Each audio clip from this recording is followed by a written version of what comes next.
El registro del mueble maldito comienza con la adquisición de un objeto de origen ambiguo por parte de un coleccionista de antigüedades. El artefacto era un pequeño cofre, tallado en una madera oscura y desconocida, cuya superficie se mantenía perpetuamente fría al tacto. No poseía herrajes, bisagras, ni cerraduras visibles. Era una caja simple, sellada por una precisión de carpintería inusual. El hombre ignoraba que había introducido en su hogar un objeto que negaba la existencia misma de la materia. El primer indicio de la anomalía fue sutil. El coleccionista decidió usar el cofre como depósito para un objeto que ya no le era útil, un viejo reloj de pulsera de acero y cuero con la correa rota. Después de dejarlo dentro por varias horas, el hombre lo recuperó. A primera vista, el reloj parecía intacto.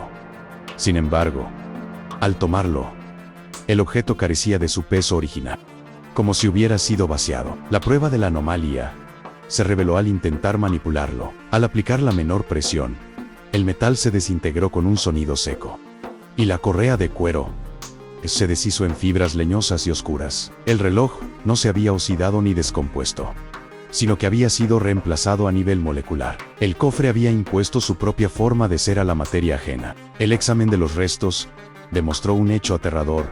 Cada componente del reloj, el acero, el vidrio, el cuero, se había convertido en un tejido fibroso, duro y biológicamente idéntico a la madera del propio cofre. El objeto había sido transmutado, despojado de su identidad y convertido en una simple extensión estática del mueble maldito. No era una réplica, era el objeto original en un nuevo estado. La curiosidad del coleccionista se convirtió en una obsesión calculada. Convencido de que había descubierto un secreto de la creación y la negación material, el hombre procedió a experimentar con otros objetos, registrando la transmutación lenta y silenciosa. Lo que él buscaba era el límite del cofre, sin saber que el límite del cofre comenzaría con la materia orgánica de su propio ser. Los experimentos de la víctima con el cofre maldito se volvieron metódicos y cautelosos. El hombre documentó la transmutación de plásticos, que se convirtieron en polímeros leñosos, y de vidrio,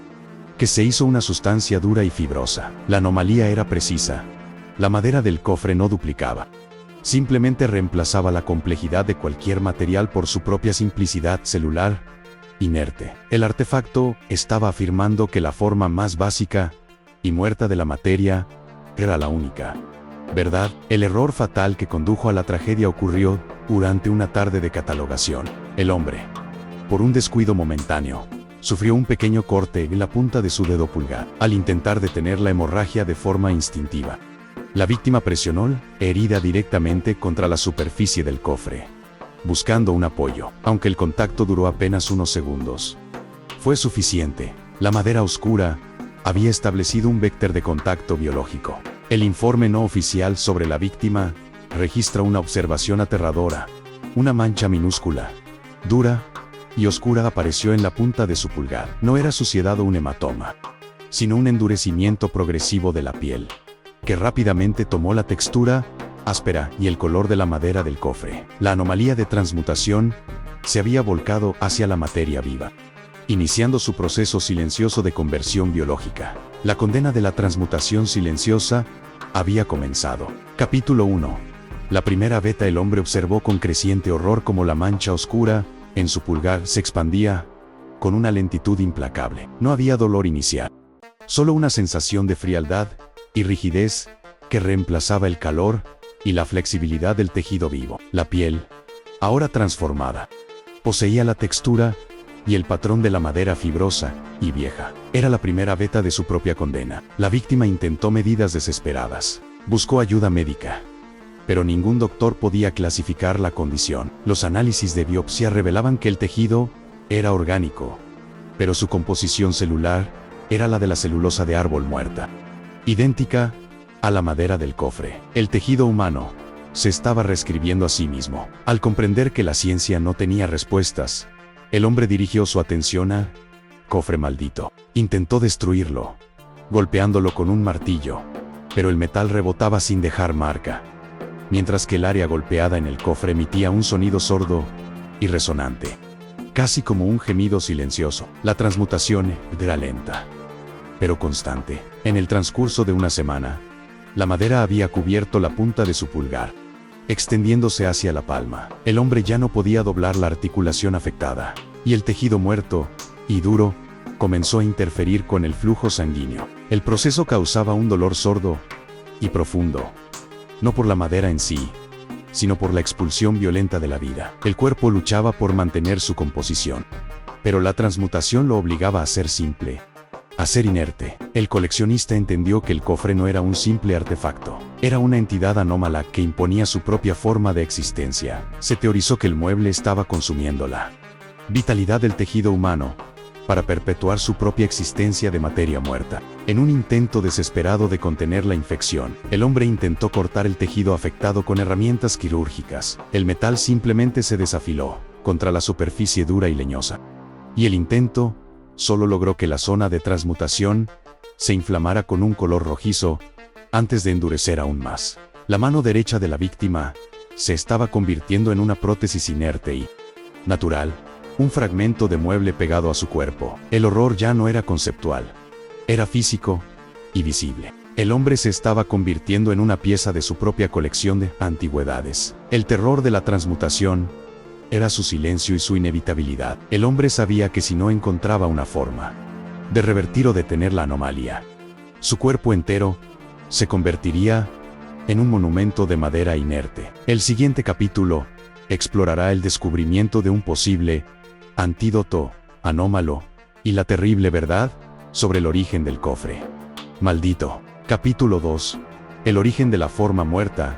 En su desesperada búsqueda por la cura, el hombre se volcó a la historia anómala, investigando el origen de los objetos con propiedades de transmutación material. Descubrió que el cofre pertenecía a una serie de artefactos de Eucaristía oscura, creados siglos atrás por un grupo de artesanos obsesionados con la inmortalidad material. El objetivo de los artesanos era crear una madera eterna, que no se pudriera ni se descompusiera. Para lograrlo, utilizaron un proceso anómalo, donde el cofre no fue tallado de un árbol, sino que fue creado a partir de la desintegración de la materia viva que lo rodeaba, absorbiendo su esencia vital. Los registros arcaicos revelaron que la madera del cofre no era simple celulosa, era tejido orgánico condensado y negado, una forma de vida que se había convencido de ser inerte. La transmutación lenta era la forma en que el cofre se alimentaba y se expandía, buscando activamente reemplazar la materia viva por su propia existencia estática. Se encontró una nota críptica que sugería una debilidad. La anomalía de transmutación era un proceso de intercambio químico y biológico. Si el cofre era capaz de transmutar la vida en inercia, se teorizó que podría ser posible transmutar la inercia de nuevo en vida o, al menos, detener el proceso con una materia orgánica que fuera más vital que el propio ser humano. El hombre formuló una hipótesis. El cofre solo transmutaba la materia que consideraba menos vital que él mismo. Para sobrevivir, la víctima debía encontrar una materia de sacrificio con una fuerza biológica bruta que pudiera desviar el hambre del mueble maldito. El coleccionista decidió usar un objeto de alto valor biológico para el sacrificio, un pequeño animal enjaulado, que representaba la vida en su forma más elemental. El hombre colocó el animal en el cofre, observando el proceso con una mezcla de horror y desesperación calculada. La transmutación del animal fue instantánea y aterradora. El animal no murió. Su cuerpo se endureció y se cubrió de vetas oscuras en menos de un minuto, transformándose en una escultura de madera fibrosa y realista. El cofre había aceptado el sacrificio. La transmutación en la mano del hombre se detuvo abruptamente. El área de madera se volvió fría y estática, pero la línea de avance no se movió más. La vitalidad concentrada del sacrificio biológico había satisfecho temporalmente la necesidad de absorción del cofre. Sin embargo, el éxito fue parcial. La madera en su mano permaneció, un recordatorio permanente de su error y del poder del cofre. El hombre sabía que la pausa era temporal. El cofre volvería a tener hambre, y la materia de sacrificio se agotaría. El capítulo final narrará la desesperada carrera de la víctima contra el tiempo para deshacerse del objeto anómalo, y el trágico momento en que la anomalía se volvió personal y irreversible una vez más. Capítulo 3. La condena de la materia muerta, sabiendo que la pausa era temporal y que el cofre volvería a buscar materia viva. El hombre tomó la única decisión lógica: Deshacerse del artefacto. El miedo no era solo la transmutación física, sino la idea de que se convertiría en un mueble estático, inerte y inmortal, desprovisto de la gracia de la descomposición y la muerte natural. El primer intento de destrucción fue el fuego. El hombre colocó el cofre en una hoguera. Las llamas envolvieron la madera, pero, en lugar de arder, el cofre absorbió el calor. La madera se volvió más oscura, más dura, y el fuego se extinguió inexplicablemente, medida que la anomalía consumía la vitalidad de las llamas. El fracaso lo sumió en la desesperación. El cofre, ahora caliente al tacto, parecía vibrar con satisfacción. El hombre intentó arrojarlo a un lago profundo, pero un escalofrío intenso lo recorrió, y un leve veteado oscuro apareció en la base de su cuello. La cercanía física con el cofre reanudaba la transmutación. El hombre se vio obligado a coexistir con el mueble maldito. Lo guardó en una caja de plomo sellada,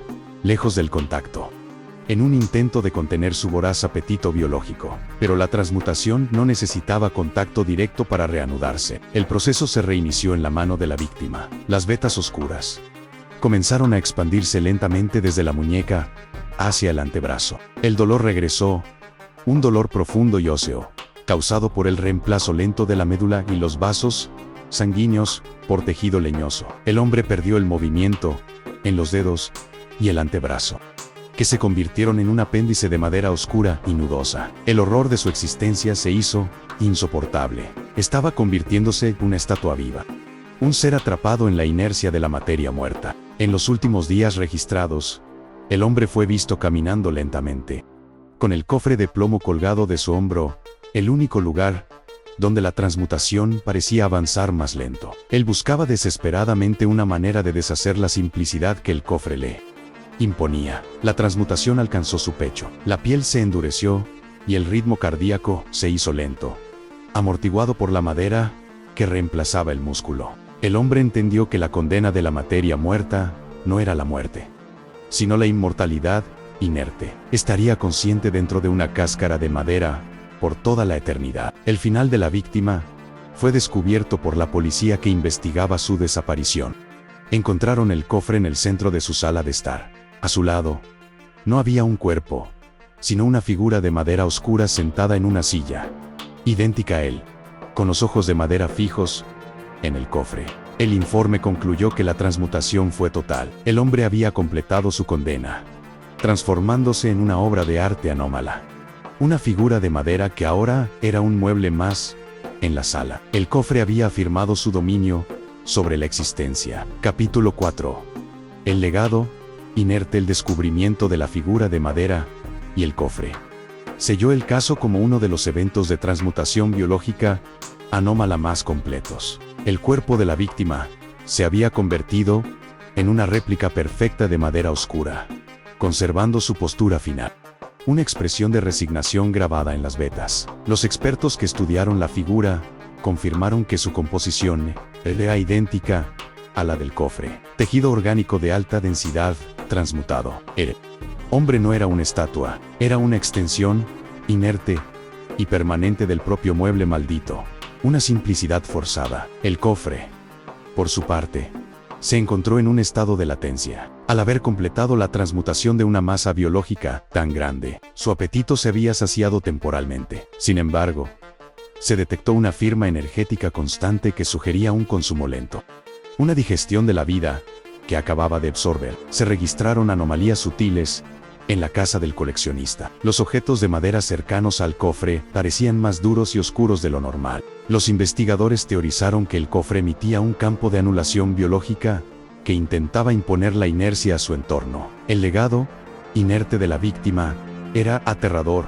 La figura de madera emitió un crujido suave al ser manipulada, un sonido que se interpretó como el último residuo de su voz o su dolor. La conciencia de la víctima, aunque atrapada en la madera, no podía descartarse. El cofre fue clasificado como un artefacto de horror de la sustancia. El peligro no residía en su capacidad para matar, sino en su poder para negar la propia definición de la vida y la complejidad que ésta implica. Los registros del caso advirtieron sobre el peligro de la transferencia de la anomalía. Si el cofre volviera a ser activado, podría convertir todo un entorno en una escena de materia muerta, replicando el destino de la víctima a gran escala. El destino de la figura de madera y del cofre se mantuvo bajo estricto control. La figura se consideró una prueba, pero también un trofeo para el cofre, que se había consolidado como un ser de inercia eterna. El misterio final es el porqué.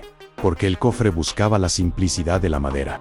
La teoría más sombría sugiere que el artefacto estaba intentando volver a un estado antes de la vida, donde solo existía la materia pura y sin conciencia. El último capítulo cerrará el archivo con la reflexión sobre el coste de desafiar la biología y la aterradora verdad sobre la inmortalidad inerte que la víctima encontró. Capítulo 5. La advertencia.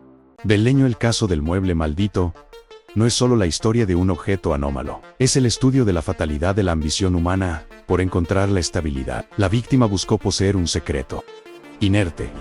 A cambio, fue poseído por la inercia del mueble. La transmutación biológica a la madera es una forma de negación existencial. La caja no destruyó al hombre, destruyó la complejidad de ser humano, el dolor, el crecimiento, la posibilidad de cambio y, finalmente, la gracia de la descomposición. La complejidad de nuestra biología, de nuestros tejidos flexibles, es lo que nos define como seres vivos. La transmutación silenciosa es la condena de quienes anhelan una permanencia artificial. La sentencia de quienes buscan la inmortalidad a través de la sustancia muerta. La figura de madera que fue la víctima se mantiene como una lección. La ambición del cofre era reducir la vida al estatus de un material de construcción, un leño silencioso e inamovible. El horror es estar vivo y ser un mueble. Se teorizó que, al convertirse en madera, la víctima pudo haber alcanzado la inmortalidad del material, pero perdió la inmortalidad del espíritu. La conciencia, si persiste en ese tejido leñoso, está atrapada en un estado de estasis perpetua. El terror de esta anomalía yace en su mensaje filosófico. La vida es fluidez. Al intentar detener el flujo de la vida y la muerte, la víctima se condenó a una existencia sin propósito, convertida en un mero objeto de contemplación anómala. La tierra puede perdonar muchos errores, pero no perdonará a un ser que intenta negar su propia descomposición. La simplicidad del cofre era contagiosa, y la víctima se convirtió en la prueba final de que lo inerte siempre gana si se le da la oportunidad. Si alguna vez se encuentra ante un objeto que parece negar las leyes del tiempo y la materia, que promete estabilidad o permanencia, recuerde el costo de la interacción. No intente poseer lo que niega la vida. Su propia sustancia biológica será el precio. La advertencia final para el espectador es sobre la frontera entre la vida y la materia muerta. No hay línea más delgada y peligrosa. El cofre buscó unirse al hombre y lo logró, pero lo hizo a través de la anulación de la humanidad de la víctima. El secreto del mueble maldito es la sentencia contra la curiosidad ciega. El horror no está en la muerte, sino en ser condenado a la inmortalidad del leño. El archivo sobre la transmutación silenciosa y el cofre maldito se cierra en este punto. El caso de la víctima y su transformación en materia inerte sirve como una prueba permanente de que la complejidad de la vida biológica es una protección. El ser humano nunca debe buscar la permanencia en lo que está muerto. La figura de madera, al igual que el cofre, se mantiene sellada. Este caso no está resuelto, solo fue contenido. El legado es el de la advertencia inerte. El mundo está lleno de secretos que buscan reducir nuestra existencia a una forma más simple y oscura. Fin del registro detallado del Arch. 11. El secreto del mueble maldito. El terror de la transmutación silenciosa. Preferiría ser materia viva, inmortal, o un leño, inmortal y consciente. Deje su respuesta sobre la transmutación silenciosa en los comentarios. Y para estar al tanto de los archivos que la ciencia no puede explicar, suscríbase al archivo Relato Cero y de me gusta a este informe.